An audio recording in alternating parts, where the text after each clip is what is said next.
नमस्कार, बहुत स्वागत है आपका। आप देख रहे हैं जी मध्य प्रदेश छत्तीसगढ़। आपके साथ मैं हूं सोनाली सिंह। बड़ी खबर सख्ती के वेदांता हादसे पर कांग्रेस ने 8 सवाल खड़े किए हैं। पीसीसी चीफ दीपक बैज ने, नेता विपक्ष चरणदास महंत ने पावर प्लांट का दौरा किया और मीडिया से बात की। कांग्रेस ने कहा कि पावर प्लांट में सुरक्षा में उपाय पर्याप्त नहीं थे और सरकार का कोई नुमाइंदा घटनास्थल पर नहीं गया। और बीजेपी सरकार के सत्ता में आने के बाद इंडस्ट्रियल हादसे में 300 लोगों की जानें गई हैं।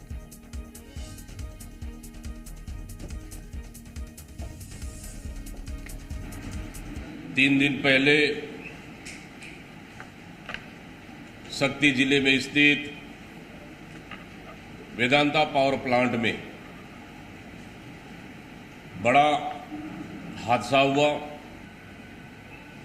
ये हादसा छत्तीसगढ़ में पहली बार नहीं हुआ है। जब से भारतीय जनता पार्टी की सरकार बनी है, 2.5 साल के अंदर लगभग हर तीसरे महीने में ये एक बड़ा हादसा हो रहा है। आप अभी तक देखेंगे लगभग 300 लोगों से अधिक की इस 2.5 साल में मौत हुई है।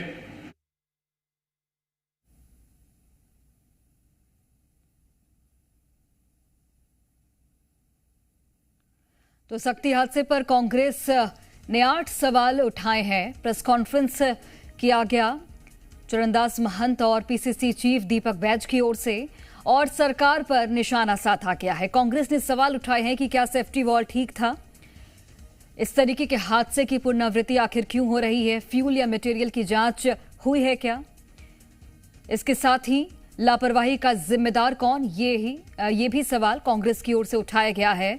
बॉयलर सेफ्टी थी या फिर नहीं, क्योंकि जिस तरीके से ये बड़ा हादसा हुआ, मजदूरों की जान चली गई, वो कई सवालिया निशान खड़े करता है कि आखिर मेंटेनेंस की जो चीजें थी वो सुनिश्चित थी कि नहीं। रुपेश गुप्ता, एसोसिएट एडिटर जी मध्य प्रदेश छत्तीसगढ़ के, हमारे साथ जुड़ गए हैं। रुपेश, जिस तरीके से ये बड़ा हादसा होता है, करीब 20 मजदूरों की जान चली जाती है, कई अभी भी जिंदगी और मौत की जंग लड़ रहे हैं, लेकिन कांग्रेस की ओर से अब ये जो 8 सवाल उठाए गए हैं, बीजेपी की ओर से क्या किसी तरह की प्रतिक्रिया आई है?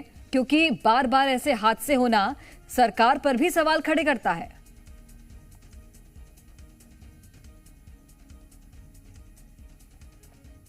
जो भी उद्योग चल रहे हैं वो नियमों के तहत चल रहे हैं कि नहीं, क्योंकि वहां पे लाखों की संख्या में, हजारों की संख्या में मजदूर काम करते हैं, दूसरे कर्मचारी काम करते हैं, और ऐसे उद्योग आइडेंटिफाइड हैं जो कि हादसे के लिए खतरनाक माने जाते हैं या फिर बहुत ज्यादा खतरनाक माने जाते हैं। सरकार की ओर से विधानसभा में बताया गया था कि पिछले 2.5 साल में करीब 300 मजदूरों की मौत ऐसे ही हादसों में हुई है। लेकिन बड़ा सवाल है कि सरकार ने उन हादसों से क्या सीखा, उसके बाद किस तरह की कार्रवाई की, और अगर लगातार इस तरह के हादसे हो रहे हैं तो आखिर इसकी वजह क्या है।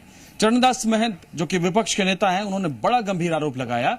उन्होंने कहा कि चाइना का जो कबाड़ है, उन कबाड़ों से यहाँ के जो पावर प्लांट्स और दूसरे उद्योग हैं वो बन रहे हैं, जिसकी वजह से जो सेफ्टी है वो सबसे न्यूनतम मानकों पर भी खरी नहीं उतरती है, और इसी की वजह से इस तरह के हादसे हो रहे हैं।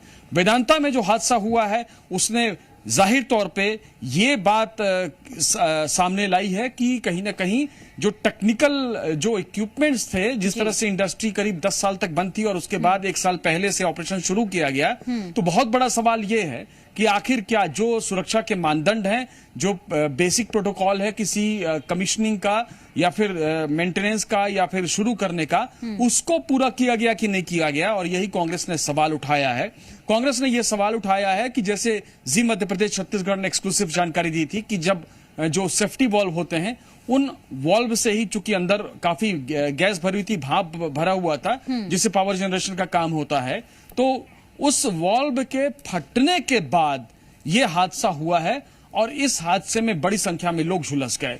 एक और बहुत महत्वपूर्ण बात है कि छत्तीसगढ़ में हजारों की संख्या में, सैकड़ों की संख्या में इंडस्ट्री है, लेकिन ऐसे किसी हादसे से निपटने के बाद के हालात में जो बर्न सेंटर होना चाहिए एडवांस, वो नहीं है। तो चरणदास महंत ने मांग की है कि जो औद्योगिक क्षेत्र है, चाहे कोरबा से, चाहे सक्ती है, चाहे फिर जांजगीर है, कहीं भी एक बर्न सेंटर बनाना चाहिए जिसमें तत्काल लोगों को इलाज मिल सके और इससे जब इंडस्ट्री में हादसे होंगे तो कम से कम लोगों की जान बचाई जा सकती है। अगर एडवांस बर्न सेंटर आसपास होता तो कई लोगों की जान बचाई जा सकती थी। उन्होंने ये भी मांग की है कि जो घायल गंभीर रूप से हैं उनको दूसरे जो देश के बड़े एडवांस बर्न सेंटर हैं, चाहे वो कोयम्बटूर है, हैदराबाद है, मुंबई, वहां पे शिफ्ट किया जाए ताकि उनके बचने के चांसेस ज्यादा हों।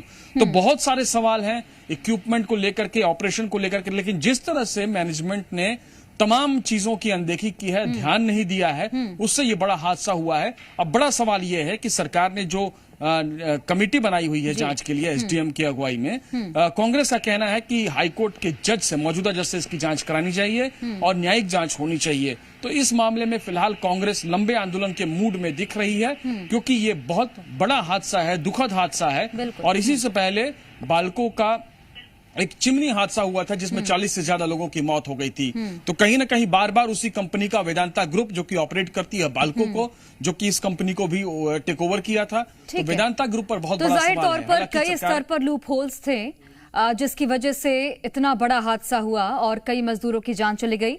आप बनी रहिएगा रुपेश, लौटते हैं आपके पास। और इस वक्त हमारे साथ कांग्रेस के प्रवक्ता धनंजय सिंह जुड़ गए हैं। धनंजय सिंह जी, मेरा सबसे पहला सवाल तो यही होगा कि जिस तरीके से प्रेस कॉन्फ्रेंस किया गया आप लोगों की ओर से और करीब 8 सवाल खड़े किए गए हैं सरकार की नीयत पर भी, और जो हादसे लगातार हो रहे हैं, क्या वजह मानते हैं आप और आगे की स्ट्रेटजी आप लोगों की क्या रहने वाली है?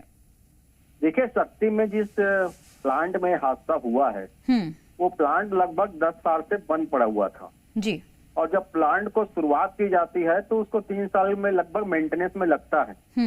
तो सवाल ये उठता है कि आज से 1 साल पहले प्लांट शुरू हो गया जहां एक बहुत बड़ा हादसा हुआ जिसमें हमारे श्रमिक घायल भी हुए, हमारे श्रमिकों की मौत भी हुई है। तो सरकार को ये बताना चाहिए कि जब प्लांट 10 साल से बंद था तो उसे अचानक चालू करने की अनुमति कैसे दे दी गई, सहमति कैसे दे दी गई, क्या डील हुआ था बाल्को के मालिक से और सरकार के बीच में? जो गंभीर मामला सामने में आया है, जिस प्रकार से प्रदेश कांग्रेस के अध्यक्ष दीपक बैज जी, नेता प्रतिपक्ष चरणदास महंत जी कल वहां पे गए थे और वहां से जो जानकारी प्राप्त हुई है, ढेर सारी खामियां वहां के लोगों ने बताया है। क्या सरकार को इसका संज्ञान नहीं था, या सरकार अपने मनमौजी में था, या सिर्फ पैसा लेकर मजदूरों के जान को जोखिम में डाल दिया गया? क्या उद्योगपति के दबाव में सरकार ने काम किया है? और जिस प्रकार से हालात उत्पन्न हुए हैं वहां पर, और सदन में जब जानकारी दी गई है कि प्रदेश में लगभग 956 के आसपास के ऐसी फैक्ट्रियां हैं जो खतरनाक है, इसमें 34 से अधिक फैक्ट्रियां जो बेहद खतरनाक है, तो सरकार क्या इसकी रूटीन जांच कर रही है? क्या सरकार सिर्फ उद्योगपतियों से चंदा लेकर चुप बैठ गई है? क्या हमारे श्रमिकों के जान को क्या सरकार सस्ती समझती है? ऐसे बहुत सारे मामले, सवाल जो हमने उठाने का काम किया है। और निश्चित तौर पर श्रमिकों के जीवन का सवाल है, श्रमिकों की न्याय की बात हम कर रहे हैं, दोषियों पे कार्रवाई होनी चाहिए, लेकिन उद्योग मंत्री को भी अपनी जिम्मेदारी का निर्वहन करना चाहिए। हादसे के लिए पूरी तरीके से सरकार भी उतना ही जिम्मेदार है जितना बाल्को प्रबंधन जिम्मेदार है। सरकार के बिना सहमति से फैक्ट्री चालू कैसे हो गया? अगर सरकार ने सहमति दी है तो क्या 3 साल से मेंटेनेंस चेक किया गया? क्या सेफ्टी जो गवर्नमेंट के डिपार्टमेंट उन्होंने जाके चेक किया? क्या श्रम विभाग ने जाके चेक किया है? और आज जिस प्रकार से हादसा हुआ, इसके लिए राज्य की सरकार भी जिम्मेदार है, भाजपा की सरकार भी जिम्मेदार है, प्लांट लगाने वाले मालिक भी जिम्मेदार हैं, और हम तो न्याय की बात कर रहे हैं। तो उद्योग मंत्री को तो इस्तीफा भी देना चाहिए और पूरे मामले की न्यायिक जांच होनी चाहिए। ठीक है धनंजय जी, बहुत धन्यवाद आपका ये तमाम बातें हम तक पहुंचाने के लिए। और रुपेश, जिस तरीके से कांग्रेस सवाल खड़ा कर रही है, जाहिर तौर पर एक बड़ा मुद्दा भी इससे बनाया जा रहा है कांग्रेस की ओर से, और बड़ा मुद्दा है भी क्योंकि इतने सारे मजदूरों की जान चली गई, कई मजदूर अभी भी अस्पताल में एडमिट हैं। लेकिन आपकी समझ से इसकी सबसे बड़ी वजह क्या हो सकती है? क्योंकि लगातार हादसे की पुनरावृत्ति होना, क्या जितनी गंभीरता दिखानी चाहिए उतनी गंभीर नहीं है सरकार, या फिर प्रशासनिक स्तर पर, या फिर जो मेंटेनेंस, जो प्रबंधन की बात कही जाती है, मेंटेनेंस सही तरीके से नहीं होता, यही वजह है कि मजदूरों की जान चली जाती है? देखिए, जो एफआईआर दर्ज हुई है, एफआईआर में यह बताया गया है, हालांकि एफआईआर सार्वजनिक नहीं है, लेकिन जो खबरें आ रही हैं उसके मुताबिक चेयरपर्सन जो वेदांता ग्रुप के हैं अनिल अग्रवाल, उनके खिलाफ भी एफआईआर दर्ज हुई है। हालांकि सवाल यह है कि जिन धाराओं के तहत अपराध दर्ज हुआ है क्या वो काफी हैं? कांग्रेस ने भी इस पर सवाल उठाए हैं, लेकिन बड़ा सवाल यह है कि सरकार चाहे किसी की भी हो, चाहे कांग्रेस की रही हो इससे पहले या फिर भारतीय जनता पार्टी की, सभी सरकारों का एक ही स्वरूप होता है और कोशिश ये होती है कि कोई हादसा हो जाए तो वो कोई बड़ा पॉलिटिकल माइलेज विपक्ष ना उठा ले, बड़ा इशू ना बन जाए जिसपे सरकार को जवाब देना मुश्किल हो जाए। इसलिए सरकार एकदम कठोर कार्रवाई से बचती है। आपको याद होगा कि जब 1984 में भोपाल गैस ट्रेजेडी हुई थी, तब भी एंडरसन को भगाने के जिस तरह के आरोप लगे थे, तब कांग्रेस की सरकार थी। और उसके बाद इस तरह के हादसे जब हुए तो भारतीय जनता पार्टी की 2 बार सरकार थी, डॉक्टर रमन सिंह सीएम थे जब बाल्को में हुआ, फिर उसके बाद अभी हादसा हुआ। तो ऐसे तमाम हादसों पर सरकार का रुख एक होता है, सरकार का चरित्र एक होता है। हाँ। और वो स्थितियां यहां भी नजर आती हैं, क्योंकि जिस स्तर की कार्रवाई होनी चाहिए उस स्तर की कार्रवाई अगर हो जाती तो बाकी इंडस्ट्रियलिस्ट को और बाकी इंडस्ट्री जो कि मेंटेनेंस को ध्यान नहीं देते हैं, लोगों की जान को खतरे में डालते हैं, कम से कम उनको सबक मिले। और जाहिर तौर पे जो हमारे पास इंफॉर्मेशन है उसके मुताबिक जो वॉल्व है रबर का वो लीक हुआ है, उसके बाद बाकी चीजें लीक हुई हैं।